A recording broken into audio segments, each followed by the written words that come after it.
Bonsoir, merci de nous suivre à travers le monde et dans les 14 régions du Sénégal. Voici l'essentiel de notre grand journal. Harmonisation des réponses du gouvernement aux syndicats. Un conseil interministériel a été consacré à la question. Pour le gouvernement, c'est une manière de mieux prendre en charge les revendications des centrales syndicales. Ce soir, dans notre page dédiée au Grand Magal de Touba, plusieurs volets, nous allons parler de la sécurité routière ainsi que des hommes de Dieu qui ont marqué le mouridisme. Et puis, en fin de journal, Week-end Sport arrive, du football et du basketball au menu ce soir. Bienvenue. D'abord, cette audience du chef de l'État qui a reçu le tout nouveau Premier ministre malien. Django Sissoko est porteur d'un message du président malien.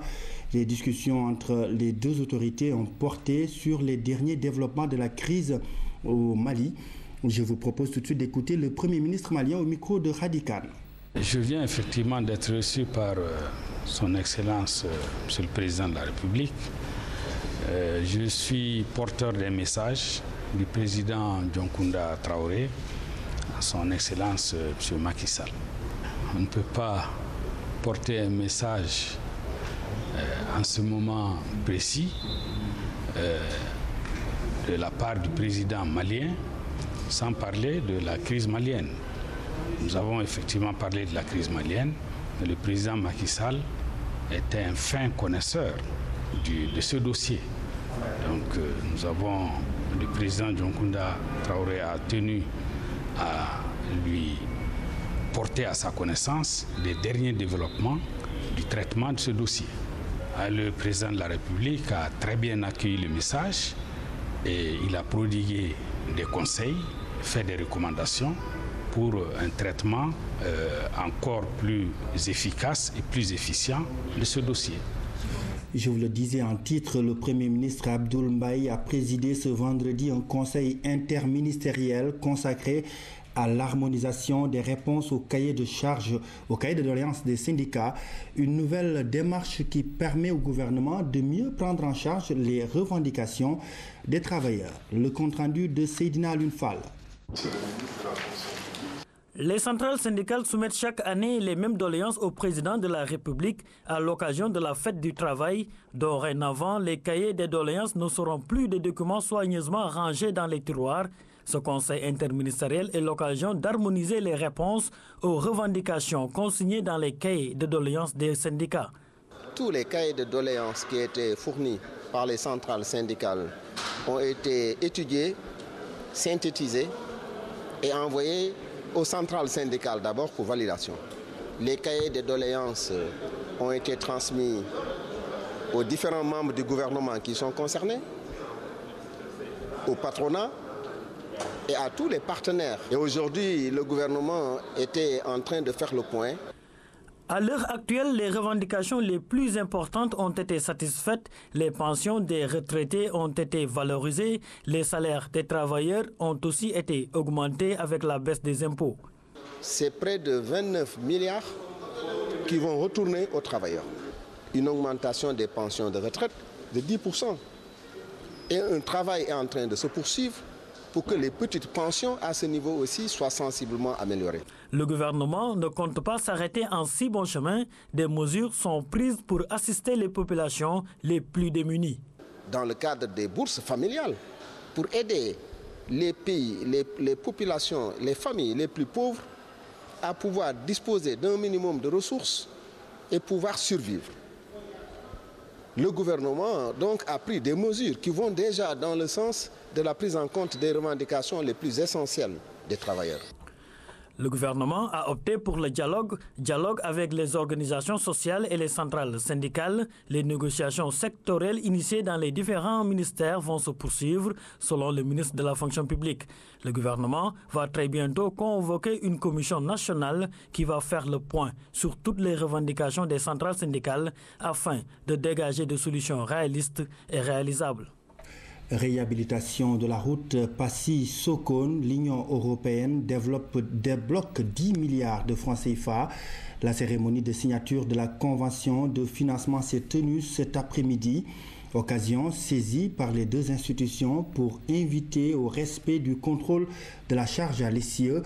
C'est pour une bonne préservation du réseau routier sénégalais. Le compte-rendu de Fatou Diouf. L'effectivité du contrôle de la charge à l'essieu permet à l'État du Sénégal d'économiser 34 milliards de francs CFA par an. Et l'Union européenne en a fait une condition avant la signature de cette convention de financement qui vise la réhabilitation du tronçon Passy-Sokone. Coût global des travaux, 10 milliards de francs CFA. La réhabilitation d'un axe routier, et en particulier celui d'un corridor régional, offre des opportunités nouvelles de développement économique. Cet engagement de l'Union européenne s'explique par le fait que les infrastructures deviennent une nécessité absolue pour la consolidation des processus d'intégration régionale et jouent un rôle primordial pour l'accès aux services de base, en particulier pour la santé et l'éducation. Le gouvernement du Sénégal rassure sur la bonne exécution du projet afin de veiller à la pérennité des routes. Le niveau actuel du trafic sur cette route, surtout le transport des marchandises et les attentes très fortes et légitimes des populations plusieurs fois manifestées, justifient la priorité qui lui est accordée et renseigne sur l'urgence des travaux, du démarrage des travaux. La réalisation de cette route exige donc un suivi permanent des travaux afin d'en garantir la qualité et les délais impartis. L'Union européenne, principal bailleur de fonds du gouvernement sénégalais dans sa politique de développement socio-économique, un financement de 84 millions d'euros est prévu dans quelques mois. Parlons santé dans ce journal avec un tour au Centre africain de télémédecine de l'hôpital Fann. Un outil moderne important pour une meilleure prise en charge des malades. Des autorités sanitaires y étaient. Elles ont eu droit à des explications et à une séance de démonstration. Ramatadem. L'hôpital Fann enrichi d'un joyau moderne. En effet, il est doté depuis peu d'un centre africain de télémédecine équipé avec l'appui de l'Inde. Un outil plus qu'important puisqu'il s'agit d'un moyen efficace pour les médecins de mieux prendre en charge les malades où qu'ils soient à travers le monde. Une fierté donc pour l'hôpital Fann. Et donc aujourd'hui, la télémédecine permet valablement de pouvoir, par le biais des experts qui sont présents dans les différentes structures de santé, notamment dans les structures de niveau 3, de niveau assez élevé, ont la possibilité d'aider leurs collègues qui sont dans les régions. Les autorités ont voulu constater de visu la magie opérée par les nouvelles technologies, puisqu'avec le Centre africain de télémédecine, le diagnostic vital des patients est mieux pris en charge grâce au concours des médecins du monde qui échangent sur les cas des patients compliqués. Étant entendu qu'il a une vocation nationale, ce n'est pas un service de l'hôpital. Il a une vocation nationale, donc il faut le porter au niveau national. Peut-être que c'est cela, peut-être la tare congénitale de ce service, qui doit rayonner sur l'étendue du territoire, sinon en fait de la sous-région. Il n'y a donc que par la modernité que l'on pourra mieux prendre en charge les populations, surtout ceux des coins reculés.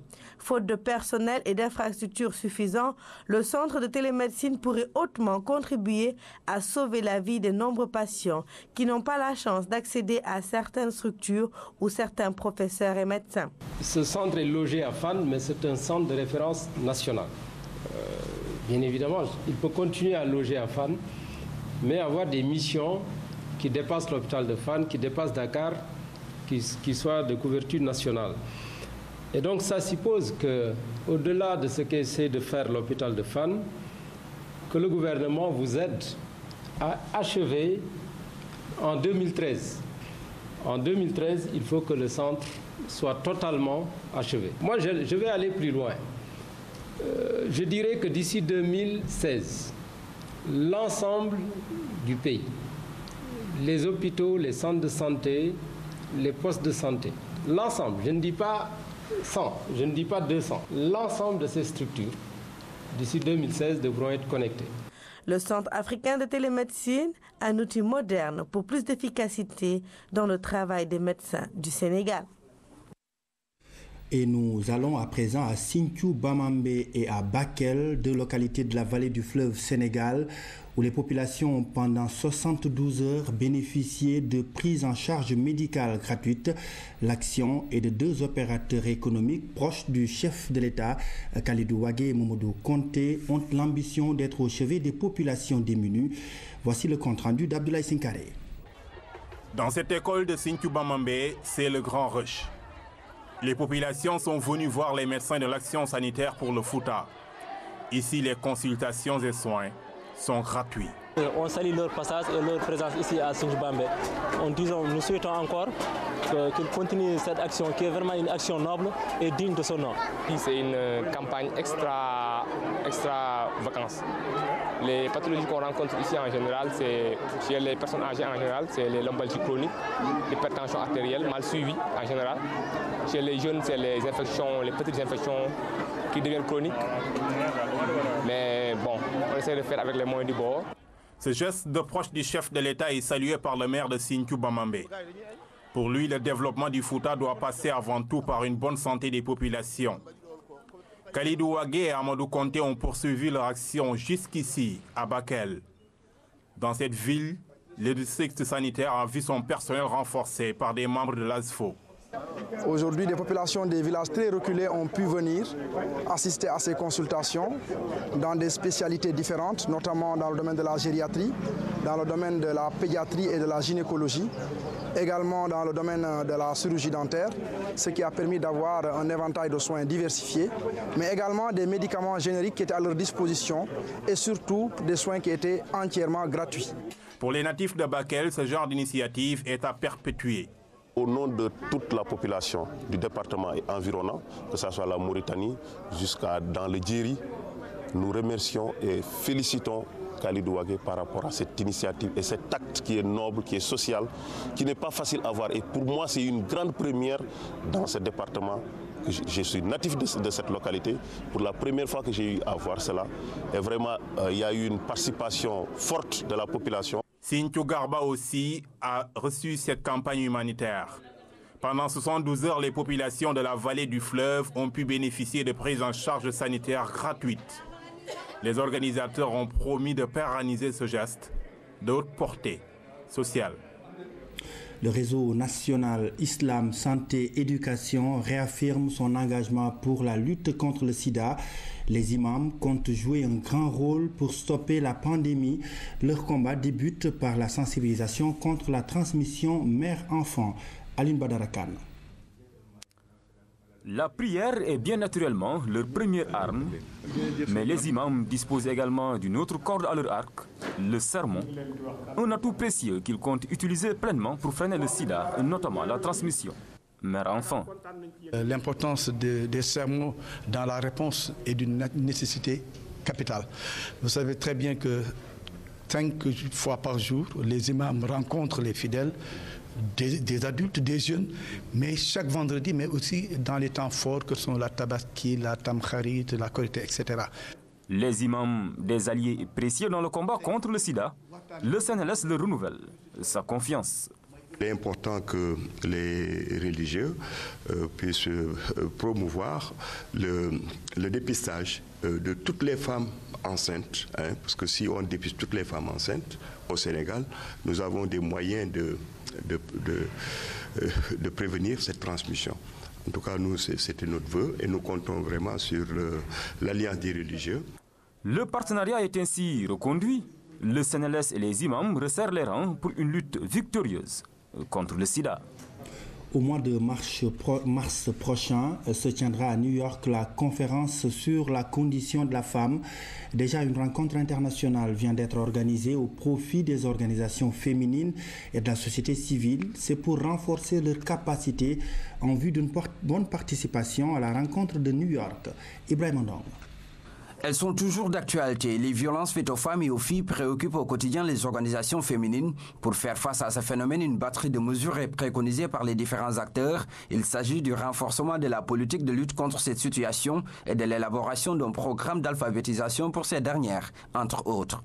Un atelier qui vient ensuite à une autre rencontre sur le mapping des organisations et aussi les échanges autour de la commission sur la condition de la femme. Cet atelier a comme principal objectif de renforcer les capacités des organisations de la société civile pour faciliter leur participation avant la CSW, mais également pendant la CSW et après la CSW. Dans ce combat, le Sénégal est considéré comme un bon élève. Son engagement à venir à bout de cette pratique est magnifié par les partenaires techniques et financiers, comme l'ONU Femmes. Ce partenariat est très important. Et pour le Sénégal, qui aujourd'hui a engagé plusieurs actions très concrètes dans la région, c'est encore beaucoup plus important pour nous de voir justement que le Comité national de lutte contre les violences faites aux femmes, qui depuis un bon nombre d'années s'engage activement sur cette problématique. Le prétexte de cet atelier est la CCF, la conférence sur la condition de la femme prévue en mars 2013 à New York. La structure est aussi un programme qui cible 10 pays de la CEDEAO. Il s'agit aujourd'hui de voir comment accompagner ces organisations qui ont été choisies au niveau pays dans le processus de préparation de la participation à la commission de la condition de la femme. D'une part, parce qu'il y a tout un processus national qui devra être organisé autour d'un rapport qui sera produit par les organisations de la société civile, mais également qui devra être partagé par le gouvernement. Certes, des résultats importants ont été enregistrés, mais selon les autorités gouvernementales, il reste encore des choses à faire. Les organisations féminines ont intérêt à trouver beaucoup plus de moyens pour renforcer leurs capacités. Renforcer leurs capacités en vue de l'élimination radicale de ce fléau. La conférence sur la condition de la femme est une plateforme qui regroupe 50 organisations féminines. Pour la 57e édition, le continent africain compte bien partager son expertise dans la lutte contre les violences faites aux femmes et aux filles. Le développement des courses hippiques passe forcément par la modernisation de la filière équine. Une nouvelle classification des chevaux vient d'être initiée. Elle repose sur l'âge, la race, la performance. Pour son adoption, de grandes concertations ont été menées. Voici le compte-rendu de Yorosar. C'est le 6 juin dernier que le ministre de l'Élevage avait mis sur pied un comité pluridisciplinaire chargé de proposer un modèle de classification des chevaux de course sur la base de l'âge, de la race, de la performance et des gains. En réalité, il s'agit de se conformer aux dispositions du décret numéro 96-485 du 13 juin 1996 portant réglementation des courses hippiques. Mon département s'est engagé dans la modernisation de la filière par l'apport d'innovations technologiques de nature à engendrer le développement des courses hippiques. Partout dans les sports, je voudrais que vous m'amenez un sport où la classification se fait par la taille. Donc la taille, et puis nos petits chevaux qui battent de grands chevaux. C'est pourquoi derrière le papier, je l'ai appelé Ndama Yegul Ndiol. Donc la classification, c'est autre chose. Et le législateur le sait. Parce que le législateur nous avait dit classer les chevaux sur 4 paramètres. L'âge, la race, la performance et le gain. Malgré le travail collégial qui a été réalisé par le comité de pilotage sur la base d'une approche participative et consensuelle, des voix se sont élevées pour demander que l'entrée en vigueur du modèle de classification soit repoussée à la prochaine saison hippique. Pour trancher définitivement la question, le ministre de l'Élevage a encore donné une semaine de réflexion aux professionnels des courses hippiques afin d'apporter les dernières corrections au projet proposé par le professeur Sakhir Thiam au nom du comité de pilotage. Une toute dernière réunion de concertation sera convoquée d'ici le 10 janvier pour clore définitivement un dossier qui traîne depuis 16 ans déjà. À partir de là, une stratégie de communication de masse sera mise en œuvre pour informer largement les turfistes et les professionnels du cheval sur le contenu du modèle de classification des chevaux de course qui sera retenu. Un institut expérimental et une ferme agricole pilote verront bientôt le jour au Sénégal. Une convention a été signée entre la mission locale de Saint-Omer, l'ONG Chol Mogra et l'Agence pour l'emploi des jeunes des banlieues. La signature a eu lieu dans le nord de la France à Saint-Omer. Samba Mangane, compte rendu. Ce geste est un symbole. Cette poignée de main concrétise la signature d'une convention de partenariat tripartite entre l'Agence pour l'emploi des jeunes des banlieues du Sénégal, la mission locale de Saint-Omer et l'ONG Cholmogra France. C'est surtout une volonté politique du gouvernement du Sénégal dont le président a, dès son accession au pouvoir, accordé une place de choix à l'emploi des jeunes dans son programme Yoonu Yokkute. Nous avons exploité ensemble des créneaux porteurs pouvant aujourd'hui permettre à l'ensemble des jeunes sénégalais d'avoir une formation certifiante, mais aussi d'être insérés dans le milieu professionnel. C'est là où est venue l'idée de mettre en place un institut expérimental des métiers et une ferme agricole pilote intégrée. Mais tout cela rentre dans le cadre d'une orientation claire définie par le président de la République qui a pris l'engagement de porter la jeunesse comme une priorité dans son programme de Yoonu Yokkute. Si cet institut est mis en place, ce sera grâce à l'ONG Cholmogra. Elle a entre autres missions la formation et le renforcement des capacités des jeunes dans différents secteurs d'activité. Son président, grand ami du Sénégal, s'est engagé à rechercher des fonds qui seront utilisés à bon escient. Nous allons tirer les sonnettes pour avoir des fonds européens qui n'ont jamais été demandés. Nous allons les obtenir. Et tous ces fonds européens et français ne passeront que par des ONG qui devront rendre des comptes. Parce que jusque maintenant, on s'est aperçu que les fonds qui ont été donnés à certains dirigeants africains, ils ont disparu sans que le peuple ne soit développé ni que ça bénéficie à la population. La mission locale de Saint-Omer, co-signataire de la Convention, est au service des jeunes et du développement local. Elle permet à tout jeune sorti du système scolaire de bénéficier d'un accompagnement dans la construction de son parcours d'insertion professionnelle et sociale. La signature a eu lieu en présence du chef de mission économique de l'ambassade du Sénégal, dont le ministre conseiller a reçu la délégation avant son arrivée à Saint-Omer. Catastrophe domestique aux HLM Fass dans la journée d'hier. 3 maisons ont pris feu dans ce quartier de Dakar. Pas de perte en vie humaine, mais plutôt un bilan matériel lourd, nous dit Seydina Lundigo. L'extinction des dernières braises d'un incendie qui a touché 3 domiciles dans ce quartier des HLM Fass. Tout est parti de cette chambre de la villa 178. C'est un enfant d'1 an 3 mois qui a causé l'incendie. Il a mis une éponge dans l'encensoir. Puis c'est l'embrasement. Toutes les pièces de la maison prennent feu avant que le brasier gagne 2 habitations voisines. Moi j'étais dans le salon en train de prendre du thé avec mon épouse et les enfants. On est venu me faire savoir qu'il y a un incendie qui a débuté au niveau de la maison voisine. Alors quand je suis sorti, je me suis rendu compte qu'il y avait de la fumée et du feu. C'est ainsi qu'on a essayé de sécuriser d'abord les personnes et les bonbons de gaz, etc. Et ensuite, les enfants du quartier sont venus.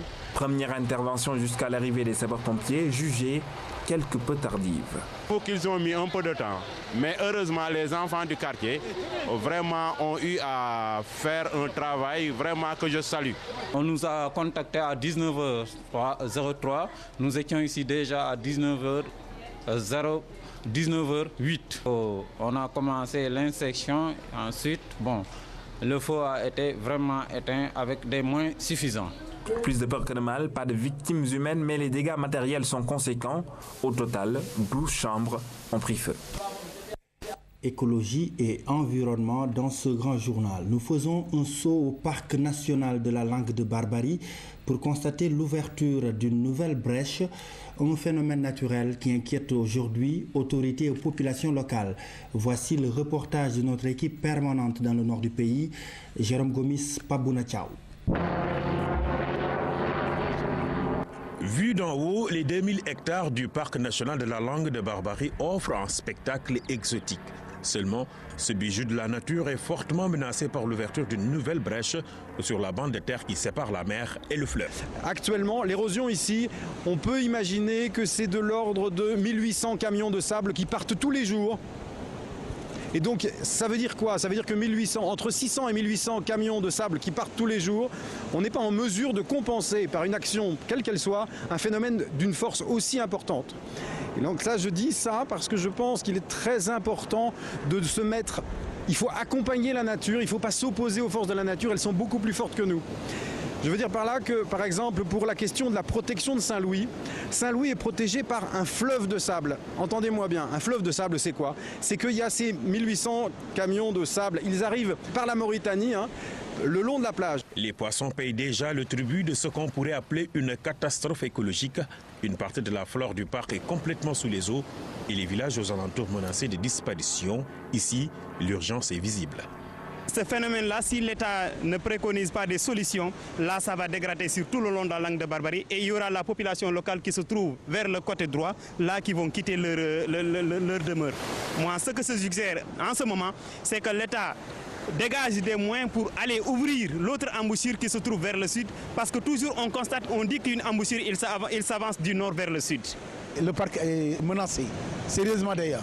C'est pour cela l'ASAP, l'Association pour l'appui à la surveillance des aires protégées du Sénégal, en étroite collaboration avec la direction des parcs nationaux et les écogardes, a initié une opération de nettoyage de la berge, parce qu'avec les flux que vous voyez comme ça, la houle, il y a beaucoup de déchets qui sont partis s'injecter dans le parc national. En partenariat avec la coopération espagnole et sous l'égide de l'UNESCO, l'association de soutien aux aires protégées sensibilise les populations à préserver le parc. Des populations qui, elles, ne souhaitent qu'une seule chose, que le parc qui est aussi leur lieu d'habitation soit sécurisé, bien conservé, car il y va de leur survie. Politique. Moins d'1 an après son installation à l'Assemblée nationale, Souleymane Ndéné Ndiaye quitte le Parlement. L'ancien Premier ministre devenu député a démissionné hier. Convenance personnelle ou raison politique. En tout cas, ce départ de l'hémicycle suscite beaucoup de commentaires, dont celui de notre reporter Ousmane Garifaye. L'affaire pourrait s'agir des tout premiers dégâts collatéraux de la motion de censure. En tout cas, la presse qui relaie l'information évoque la récente initiative des libéraux de déposer le gouvernement d'Abdoul Mbaye comme raison principale à sa spectaculaire démission. Mais pour les analystes politiques, ce départ précipité de l'hémicycle traduit un signe extérieur de malaise dans le Parti démocratique sénégalais. En jetant l'éponge au bout seulement de 7 mois de députation, le soldat libéral perce la ligne de front qui s'était tracée vis-à-vis de ses frères d'armes depuis la chute du régime. En plusieurs occasions, l'homme a réaffirmé son ancrage dans le Parti libéral, mais sa trajectoire politique et ses prises de position parfois tranchées le classent par moments en marge de la ligne de conduite édictée par le parti, faisant de lui la cible privilégiée de francs-tireurs embusqués dans certains coins de sa formation politique. Réputé proche du chef de l'État Macky Sall, le dernier Premier ministre d'Abdoulaye Wade se prévaut d'une carrière politique remplie. Directeur de cabinet du président de la République, ministre, Premier ministre, député, il a gravi tous les échelons dans l'attelage gouvernemental et son parti. Avec cette démission, il devient le 3e parlementaire à claquer les portes de l'hémicycle après Talasila en 2001. Deux questions à plusieurs inconnus. S'agit-il là d'une simple mesure de principe au regard de son statut d'ancien Premier ministre, ou est-il en train de poser les jalons d'une rupture définitive avec le Parti démocratique sénégalais? En tout état de cause, le soldat est en poste avancé pour faire éventuellement sauter le dernier verrou qui lui ouvrirait les portes d'une carrière politique dont il serait son propre maître. Politique toujours avec la création d'une nouvelle coalition. Elle se nomme Defar Sa Réew et elle porte l'empreinte de Maître Mbaye Jacques Diop, l'ancien maire de Rufisque et président du PPC, compte construire une opposition républicaine. Déjà, il prône un débat politique responsable. Cheikh Ahmadou Bamba Gueye.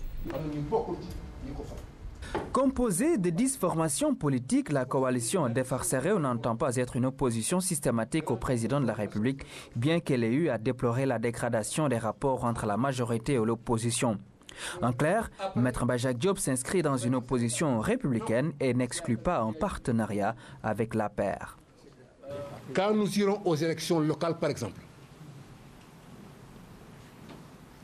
si dans une ville donnée, à Pikine, à Guédiawaye, à Ouakam, à Yoff, à Ngor, à Rufisque, à je ne sais pas où, nous constatons ensemble, nous, acteurs politiques, que dans ce coin-là, c'est l'UDSR qui est plus représentatif que l'APR. À ce moment-là, on fait un partenariat.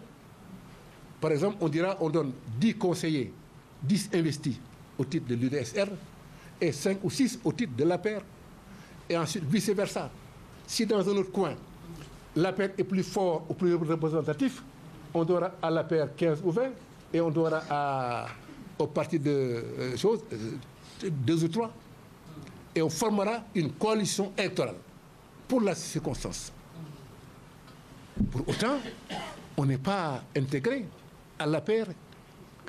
Pour coller à l'actualité, le président de la coalition des Farceréo s'est prononcé sur le débat du délit d'offense au chef de l'État. Maître Bajak Diop estime qu'il faut du respect au chef de l'État et se dit être en phase avec lui. Nous ne sommes pas pour que le président soit offensé. Mais nous ne sommes pas pour aussi que quiconque soit offensé. Quiconque ne doit être offensé. Tout ça est prévu par la loi. Les gens ont des droits. Donc, nous sommes pour la protection du président de la République. Il faut qu'il soit protégé, qu'il soit immunisé. Parce que le président ne parle pas pour lui, ne parle pas aussi pour son parti. Ça aussi, il faut bien qu'on le comprenne. Le président a la voix du Sénégal. Convaincu qu'aucun parti politique ne peut à lui seul briguer la magistrature suprême, Maître Bajak Diop et ses camarades comptent également participer aux élections locales de 2014 avant la grande échéance de 2017. Nous ouvrons notre page dédiée au Grand Magal de Touba en parlant de sécurité routière. À 4 jours de l'événement, la direction des transports terrestres fait le terrain. Elle a entamé une campagne de sensibilisation pour atteindre l'objectif zéro accident. Première étape de cette campagne, gare routière Pompier. Notre reporter Oumou Baldé était sur place. Pompier est un symbole dans le transport routier au Sénégal. Ici dans la gare se mène depuis ce jeudi une campagne contre les mauvaises conduites sur les routes. D'emblée, je dirais que nous avons un objectif d'accident zéro. En ce qui concerne les départs de Touba vers Dakar ou Dakar vers Touba. Pour y arriver justement, les autorités misent sur la sensibilisation. La démarche est de réunir les chauffeurs et d'insister sur les consignes d'usage. Maintenant, on a un nouveau centre moderne de contrôle technique. Donc tous les véhicules doivent passer là-bas. Comme ça, ils pourront savoir, en dehors des 3 organes qui sont vérifiés, les freins, la direction et la lumière, qu'est-ce qui ne va pas au niveau de leur véhicule pour qu'ils puissent prendre les dispositions. Nous avons donné au niveau de la gare routière de Pompier des triangles de présignalisation parce qu'il est arrivé que des véhicules qui tombent en panne, avant de dépanner, causent des accidents. Et nous avons vu que certaines fois sur la route, on met des pierres, on met des pneus, on met des branches d'arbustes. Nous leur avons donné des triangles de présignalisation pour leur permettre de respecter le code de la route qui dit que chaque véhicule doit détenir 2 triangles de présignalisation. En cas de panne, un à l'avant, un à l'arrière à des distances réglementaires. À côté des actions que mènent les pouvoirs publics pour sensibiliser sur les accidents, des Sénégalais de bonne volonté se sont organisés. C'est le cas des bénévoles regroupés au sein de l'association Lampefal. Leur mission consiste à réparer sans contrepartie les véhicules des pèlerins sur l'axe Dakar-Touba. La main-d'œuvre est gratuite et on va mettre à la disposition des automobilistes un numéro vert où ils pourront nous joindre en cas de panne. C'est tout simplement notre contribution à l'œuvre de Serigne Touba. Pour un pèlerinage sans accident, la prévention est de rigueur, préparer son véhicule et surtout s'arrêter régulièrement. La règle est de faire une pause toutes les 2 heures. Par rapport à ce grand rendez-vous religieux, ce communiqué du ministère des Infrastructures et des Transports à l'occasion du Grand Magal de Touba, prévu le mardi 1er janvier 2013, les véhicules sénégalais de transport public et privé de personnes ayant une police d'assurance et un certificat d'aptitude à la visite technique en cours de validité sont autorisés à circuler librement sur les itinéraires aboutissant à Touba et autres durant la période du 25 décembre 2012 au 8 janvier 2013 inclus. Les autres véhicules utilisés occasionnellement pour le transport des pèlerins peuvent bénéficier d'autorisations exceptionnelles de supplément de places délivrées par les divisions régionales de transport terrestre après avoir satisfait aux dispositions suivantes. Aménagement adéquat pour le transport de personnes, un certificat d'aptitude à la visite technique en cours de validité et une attestation d'assurance couvrant les personnes transportées. Signé le ministre des Transports, des Infrastructures et des Transports. Ce soir, nous vous parlons de l'un des premiers disciples de Cheikh Ahmadou Bamba. Cheikh Issa Diène était au premier rang dans tous les grands travaux entrepris par la communauté mouride. C'est le cas lors de la construction de la grande mosquée de Diourbel. Laïré Diop. La grande mosquée de Diourbel, elle domine de sa splendeur la capitale du Baol. Le chef-d'œuvre architectural porte l'empreinte de Cheikh Issa Diène. C'est à lui que Cheikh Ahmadou Bamba avait confié les travaux de construction. C'est que Cheikh Issa Diène a été au premier plan dans toutes les entreprises initiées par la communauté mouride. Travailleur infatigable, il a aussi beaucoup contribué à la construction de cet endroit-ci à Kergoumak, où Khadim Rassoul a été rappelé à Dieu en 1927. Comme le fondateur du mouridisme, les origines de Cheikh Issa Diène mènent au Fouta. Sa rencontre avec Serigne Touba et son aura avait été prédite à son père, Ibrahima Diène, par un marabout du nom de Amadou Racine Niane. Au quartier Ndiéné à Touba, où réside sa descendance, on se plaît à remonter le temps et à raconter les liens forts qui unissaient Cheikh Issa Diène à Cheikh Ahmadou Bamba. C'est à Darou Khoudoss que Cheikh Issa Diène a fait acte d'allégeance à Serigne Touba et au terme d'une journée de travaux champêtres effectuée après l'acte d'allégeance, il a reçu les remerciements du saint homme qu'il a ensuite élevé au rang de cheikh. Un insigne honneur qui montre les qualités que Serigne Touba avait vues en lui. Le fondateur du mouridisme lui a ensuite demandé de s'installer à Tagar, au Cheikh Issa Diène, s'est illustré dans la pratique religieuse, le travail et la collecte de Addiya pour son vénéré marabout. Un code de conduite que Cheikh Issa Diène a continué à appliquer à Ndiéné Lagane, le village qu'il a fondé un peu plus tard. Cheikh Ahmadou Bamba ne manquait pas de citer Cheikh Issa Diène comme modèle à suivre à l'image de Cheikh Ibrahima Fall. Cheikh Issa Diène repose à Touba, à une place que Serigne Touba avait définie bien avant sa disparition comme une porte proche du paradis. Aujourd'hui, ses descendants perpétuent son œuvre. Ils ont la noble mission de gérer le cimetière de Touba, l'endroit où tout mouride souhaite avoir une dernière demeure. Entre Cheikh Ahmadou Bamba et la Guinée, c'est toute une histoire. Le fondateur du mouridisme avait des relations particulières avec Almami Samori Touré. Aujourd'hui, ces relations sont consolidées par les petits-fils. Justement, nous faisons connaissance avec eux, avec nos envoyés spéciaux en Guinée. Massiré Faye, Cheikh Bamba Gueye. Entre la famille de l'Almami Samori Touré et Cheikh Ahmadou Bamba, c'est une longue histoire. Une histoire entre un homme de Dieu et un chef de guerre dans une mission d'islamisation. Et Serigne Fallou Boussou, qui s'est déplacé avec l'autorisation du Khalif général des Mourides, a été reçu par le doyen et petit-fils de l'Almami, Mohamed Lamine Touré. Mohamed Lamine Touré, 89 ans, a été plusieurs fois ministre dans le gouvernement du président Sékou Touré. C'est un grand honneur pour la famille Touré aujourd'hui, comme ce le fut il y a plus de 100 ans déjà, de recevoir au cours de cette réunion un des descendants de l'illustre Cheikh Ahmadou Bamba qui a entouré notre grand-père des honneurs de l'islam après sa mort en priant sur son corps et en faisant honneur à la dépouille d'un homme qui toute sa vie a lutté pour le rayonnement de l'islam en Afrique de l'Ouest. C'est un hasard, et cet hasard, nous le considérons comme quelque chose de béni. C'est dans ce mausolée que Samori Touré a été par la suite enterré. Ses restes ont été rapatriés par le président Ahmed Sékou Touré, lui aussi qui repose à côté de son grand-père, l'Almami Samori Touré. Pendant qu'il se trouvait à Ndiolé au Gabon, l'Almami, qui écrivait le plus souvent au cheikh qui était à Lambaréné, lui avait demandé de prier pour lui après sa mort. À sa mort, justement en 1900, cette prière mortuaire faite malgré la distance et appelée le Salatul Hayyib a été faite par Cheikh Ahmadou Bamba pour son ami et frère Samori Touré.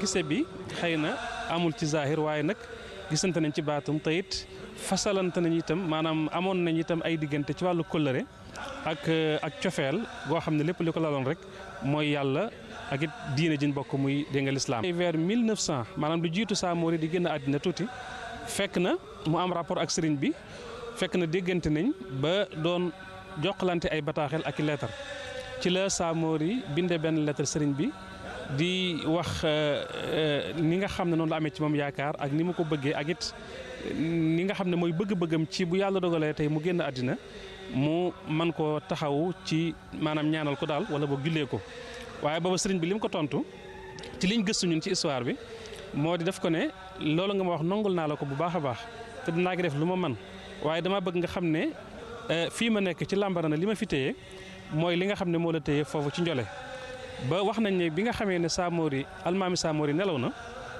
ci 1900 bi ko sëriñ bi yégee au lieu muy dem Ndiolé parce que booba xëy na mënu ko woon ndax amoon na gàllankoor ci wàllu diggam ak tubaab bi dafa daal di génn ba ci benn bayal bu yaatu mu def fa li ñuy tuddee salaatul ghaib mooy nga jullee néew boo xam ne nekku fi tiimoo ko te loolu lu am ci islaam la ci lislaam ndax jàng nañ ci histoire ci sallallahu alayhi wa sallam yonent bi ne defaloon na ko buur bu ñu wax Najaasi muy Négis bi mu nelawee mu daal di koy jullee bi ñu ko laajee la wax ne almaami Samori moo génn àddina waaye nag wax nañu ne ginnaaw bi xam ngeen ne Cheikh al Khadim mujj na dem Ndiolé ci kaw ay tuuma yoo xam ne wala ay kalaame yoo xam ne benn tubaab moo ko kalaame woon ba ñu ko doon woo muy baagante diggante Lambaréné ak Ndiolé ngir wuy ji ci benn tribunal militaire boo xam ne moo nekkoon foofu ci kaw loolu nag ci la demee ba tiim xabru Samori ba ñaanal ko ba fa tabarakallahu la mu bëggoon mu defal ko. Depuis lors, les liens ont été gardés et consolidés. Serigne Fallou Bousso a ensuite rendu visite à la famille du feu président Ahmed Sékou Touré.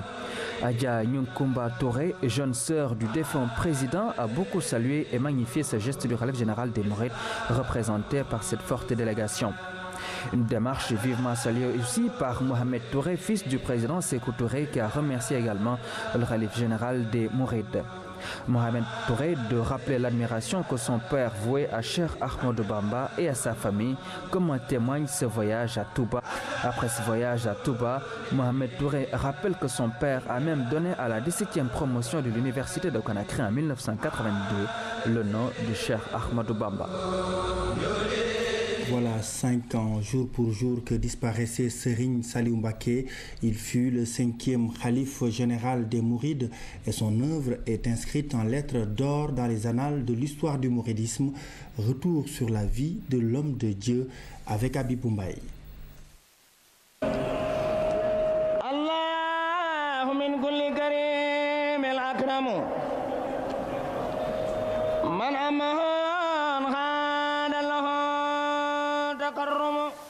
La communauté mouride était tellement attachée au dernier fils de Cheikh Ahmadou Bamba sur terre qu'elle a voulu l'immortaliser, lui donner une vie éternelle par un leitmotiv de prière quotidienne, collective et individuelle, très populaire. Yàlla na fi yàgg te wér, c'est-à-dire longue vie et bonne santé, faisant fi parfois de l'immanence de ce décret divin qui met fin à toute vie sur terre, kullu nafsin za'iqatul maut. Serigne Saliou Mbacké, à l'instar de la meilleure des créatures, Seyyidina Mohamed, paix et salut sur lui, de son serviteur Khadimou Rassoul, ainsi que tous les hommes de Dieu, ne pouvaient déroger à ce passage dans l'au-delà. Son séjour terrestre de 92 ans, il l'a abondamment rempli de bonnes actions. En 1990, alors qu'il venait d'accéder aux fonctions de khalife général des Mourides, sa première déclaration a sonné comme un couperet. Un discours mémorable où il a d'emblée indiqué que, hormis l'islam et par conséquent la gestion de l'héritage de Serigne Touba, rien ne saurait retenir son attention, encore moins susciter de sa part commentaires ou directives quelconques. Dans cette entreprise colossale de sauvegarde des valeurs islamiques, Serigne Saliou a su faire preuve de désintéressement pour ce bas monde, avec une modestie non feinte, une générosité sans limite, une piété cristalline qui lui ont valu une estime notoire de toute la Oumma islamique. Grand producteur, il était très attaché au travail au point de mettre sur pied des daara, Agot, Ndiapandal, Ndiourul et Ndoka avant même son accession au khilafa. Mais le sommet du dévouement au travail sanctificateur a été Khelcom, cet énorme projet agricole de 45 000 hectares qui a fini de convaincre sur la grande ambition de développement du 5e khalife de Bamba. Très attaché à la vie sainte de Touba, Cheikh Salih a marqué de son empreinte de nombreuses réalisations avec de grands projets d'urbanisation qui lui avaient permis de viabiliser 100 000 parcelles offertes gracieusement aux disciples, sans compter les projets routiers, de canalisation et d'électrification pour la ville sainte. Comme pour dire qu'aller à Touba sans voir l'empreinte indélébile de cet homme de Dieu dans la ville, chez les hommes, surtout les enfants qu'il chérissait tant, est une chose rare. Serigne Saliou sant naa ko bu baax ndax lii ma sol moo ma ko jox te daara ja ku fa nekk ku santu Serigne Saliou da nga gorewul ndax daara ja ku fa guy jóge da nga lekk ba suur doo yerwaane doo def dara lépp yaa loo bëgg rek mu ngi sawet man sama waajur yóbbu na Serigne Saliou jàng naa alxuraan jëli naa fab yar inna ibadi laysa laka alayhim sultaanun ay yasamin allahu inda Hommage à Serigne Saliou Mbacké qui est disparu il y a maintenant plusieurs années. Il était le cinquième khalife donc du mouridisme au Sénégal. Retour sur le 6e forum et gala du FOGECA. Plusieurs pays africains ont pris part aux manifestations. L'invité d'honneur de l'événement était le président Denis Sassou Nguesso. La soirée de gala s'est tenue le week-end dernier et a été présidée par le ministre du Tourisme. Le compte-rendu d'Awa Ndiaye. Cette année, le parrain du FOGECA est le président Denis Sassou Nguesso. Un avion spécial a été affrété par le président congolais. La délégation a été conduite par le ministre d'État, ministre des Transports, de l'Aviation civile et de la Marine marchande à Dada. Le président de la Guinée équatoriale, le professeur Obiangema Bassogo, a aussi envoyé une délégation conduite par le ministre de l'Information, Augustin Zé. Dakar, cette grande ville africaine chargée d'histoire, abrite aujourd'hui le 6e forum des opérateurs pour la garantie de l'émergence économique en Afrique sur le thème « Le partenariat public-privé dans une nation en voie d'émergence est tout un symbole ». Je ne ferai que transmettre à mon président vraiment tout ce qui a été fait et qui a été dit ici au Sénégal sur lui. Je vous en suis très reconnaissant et je vous dirais que le président Obiang, nous en Guinée équatoriale, nous le considérons un visionnaire. Parce que notre pays, je l'avais dit hier, dans les années 60 et les années 70, et même dans les années 80, était considéré le pays le plus pauvre de l'Afrique. Plusieurs pays invités se sont distingués lors du 6e gala du FOGECA. La Guinée, le Togo et plusieurs opérateurs économiques africains étaient présents. Le thème retenu pour l'édition 2012 est le partenariat public-privé, la problématique du transport aérien en Afrique. Les conclusions du FOGECA ont été lues par le professeur Edmond Jouve, académicien des sciences d'outre-mer. À l'issue des débats, le forum a retenu les recommandations suivantes. 1. Le FOGECA doit intégrer davantage dans sa démarche son rôle d'interface entre les différents acteurs du PPP. 2. La nécessité d'une meilleure implication de la société civile dans son rôle de monitoring en phase avec les principes de la bonne gouvernance, nouveau credo des autorités gouvernementales. Le FOGECA est un groupement d'opérateurs économiques à vocation sous-régionale et continentale. Notre ambition est de réunir les opérateurs économiques du continent autour de l'objectif du développement de l'Afrique et de l'idéal des États-Unis d'Afrique. Dans ce cadre, nous poursuivrons en 2013 la dynamique d'élargissement de la base continentale de notre organisation. Le président Denis Sassou Nguesso et le chef d'État de la Guinée équatoriale se disent prêts à accompagner le FOGECA dans toutes ses démarches. Le gouvernement était représenté par le ministre du Tourisme Youssou N'Dour. Plusieurs entreprises et personnalités ont reçu des distinctions, dont l'ancien directeur général de la RTS, M. Babacar Diagne. Week-end sport, comme tous les vendredis soirs, la sportive. Koumba Diakhatemar, bonsoir. Bonsoir Tierno. Bienvenue, nous parlons d'abord de football avec le tournoi du Parlement qui a démarré cet après-midi. Avec les demi-finales et à l'issue de ces demi-finales, Djambar et HLM sortent victorieux de leur duel. Djambar a éliminé le champion en titre, le Casa Sport, par 1-0, alors que HLM s'est imposé devant Tenguedj au tir au but 4-3. Nous y reviendrons d'ici la fin de ce journal des sports. Alors, pour la Coupe d'Afrique 2013, il y aura des arbitres sénégalais. Et du coup, le Sénégal sera présent à la Coupe d'Afrique des Nations, 29e édition, à partir du 19 janvier en Afrique du Sud. La Confédération africaine de football a désigné 3 arbitres sénégalais. Il s'agit de Badara Diatta de l'Accra de Ziguinchor comme arbitre central et de 2 arbitres assistants, Djibril Kamara et El Hadj Malik Samba de l'Accra de Dakar. Dahaba nous en dit plus. Un concours fortuit de circonstances pour ce trio d'arbitres de la dernière finale de la Coupe de la Ligue sénégalaise de foot pro. Les 3 ont été désignés par la Confédération africaine de football pour la 29e édition de la Coupe d'Afrique des Nations. Le plus capé d'entre eux, Badara Diatta, l'arbitre du dernier match de la CAN 2012, va vers sa 5e participation. Personnellement, je m'y attendais. Bon, déjà que je suis candidat pour la Coupe du Monde 2014 au Brésil. Et aujourd'hui, moi, je n'ai pas le droit de faire moins. Autre sifflet sénégalais à la CAN, Afrique du Sud 2013, l'arbitre assistant de l'Accra de Dakar, Djibril Kamara. En 2012, il avait fait 3 matchs dans un quart de finale. Sa désignation est la suite logique d'une carrière entamée en 2000. C'est une continuité tant qu'on est sur la bonne voie, tant qu'on est performant. On n'a pas de surprise à se faire. El Hadj Malik Samba va à la découverte de la grand-messe du football africain. Le pensionnaire l'Accra de Dakar est un habitué des terrains d'Afrique. Il a eu à faire les éliminatoires de la 29e édition de la CAN. C'est toujours des matchs qui sont très chauds. Donc si vous avez à officier pour ces genres de matchs, je crois que c'est suffisant pour avoir de l'expérience pour officier pour une phase finale de la CAN. Les 3 arbitres sénégalais désignés par la CAF reviennent d'un stage de formation pour la Coupe du Monde Brésil 2014. La CAN Afrique du Sud 2013 constitue un tournant décisif dans leur carrière. Bon, mon rêve, c'est d'aller jusqu'en finale.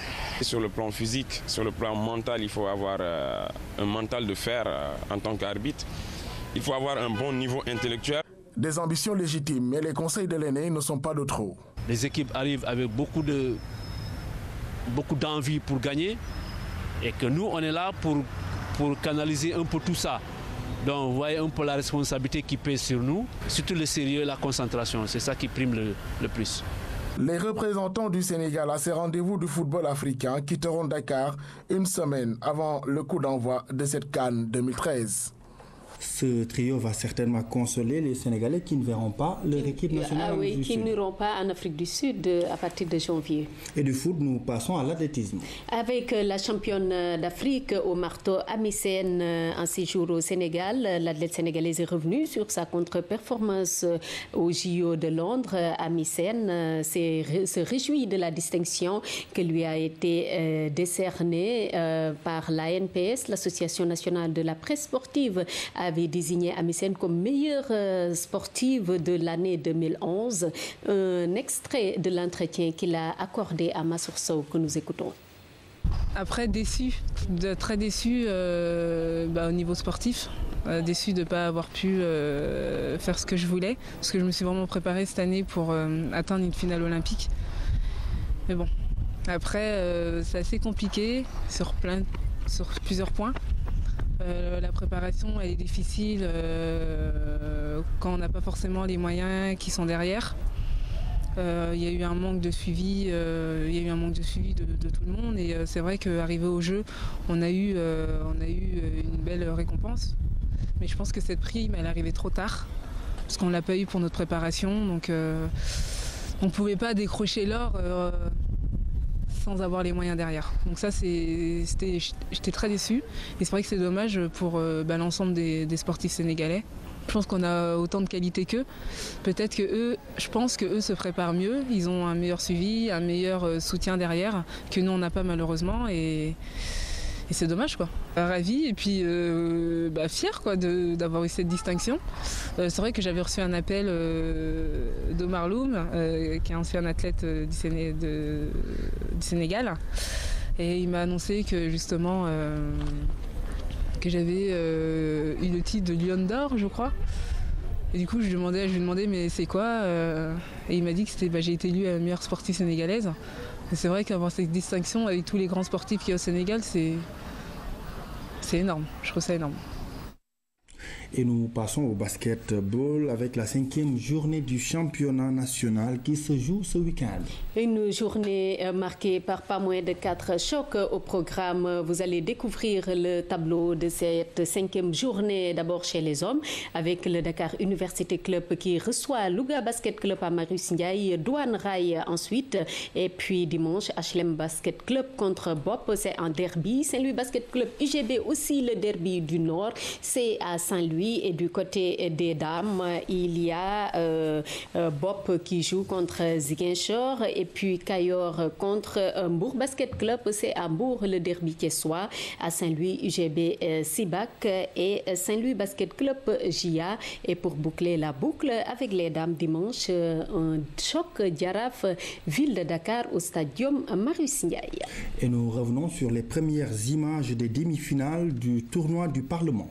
Avec l'affiche de la finale entre Djambar et HLM dimanche à 17h. Vous le voyez, c'est le dernier tir victorieux de Seydina Mohamed Boy de l'équipe des HLM. Ce tir a permis à son équipe de se qualifier pour la finale. Et pour la seconde demi-finale, c'est Djambar qui marque, regarde ce but de Ousseynou Ndoye qui permet au Djambar de se qualifier pour la finale. Et Thierno précisait que le tournoi du Parlement ouvre officiellement la saison de football au Sénégal. D'ailleurs, le tirage au sort du championnat national aura lieu ce samedi. Cette saison, les clubs ont retenu la formule d'une poule unique avec donc 16 équipes. Et pour ce qui est de la Ligue 2, ce sera une formule de poule de 8 équipes. Et Thierno, on enchaîne directement sur les annonces. La finale du Parlement dimanche à 17h à ne pas louper entre Djambar et HLM. Et en levée de rideau, il y a la petite finale entre Tenguech et le champion en titre du Sénégal, le Casa Sport. Et puis le dopage, l'Organisation nationale antidopage du Sénégal qui organise une session de formation ou de sensibilisation à Kaolack ce samedi sur les méfaits du dopage, une formation destinée à une trentaine de sportifs venus de Kaolack, Fatick et Diourbel. Et elle sera animée par le professeur Fallou Cissé, par ailleurs président de l'ONATS Thierno. C'est fini pour ce soir? C'est fini. Rendez-vous lundi dans Kenkeliba et vendredi prochain pour un autre week-end sport. Merci, c'était tout pour ce grand journal. Merci de vous intéresser à ce que nous faisons. Bonsoir, à demain soir.